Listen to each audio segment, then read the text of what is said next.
Kick that leg out.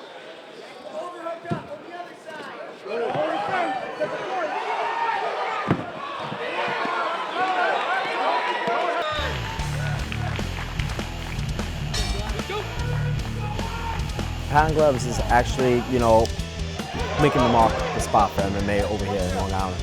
And I didn't know nothing about MMA going down in Long Island until they came about.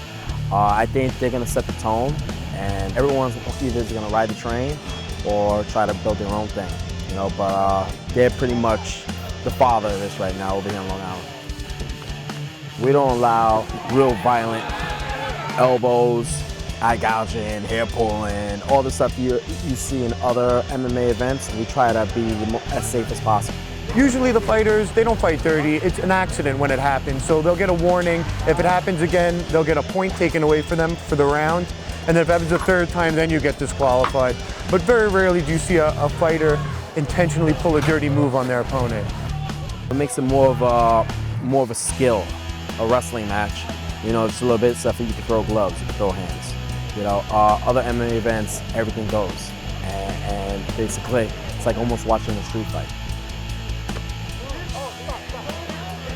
We don't have professional mixed martial arts legalized here in New York yet. It's a goal that we're working towards.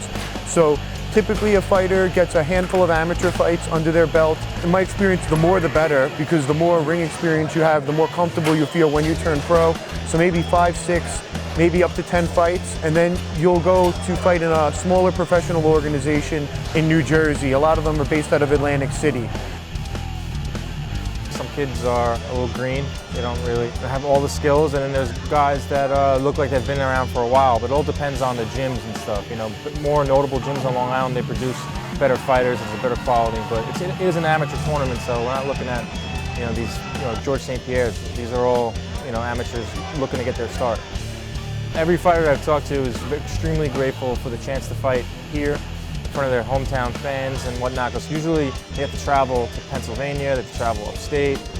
For them to be able to fight right here in their backyard is very appealing to the fighters.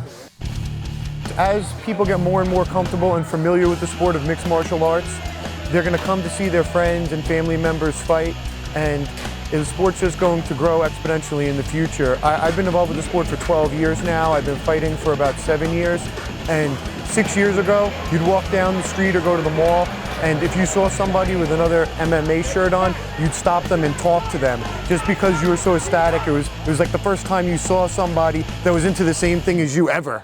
And now if you go to the mall, you see tap-out shirts, or you see Warrior Wear, or Matt Serra t-shirts, Belmore kickboxing shirts, Long Island MMA, they're everywhere.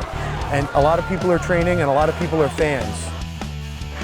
It's a wonderful sport. It's an amalgamation of judo, wrestling, boxing, kickboxing, all of these various Olympic sports and ancient sports all pushed together and melded into one.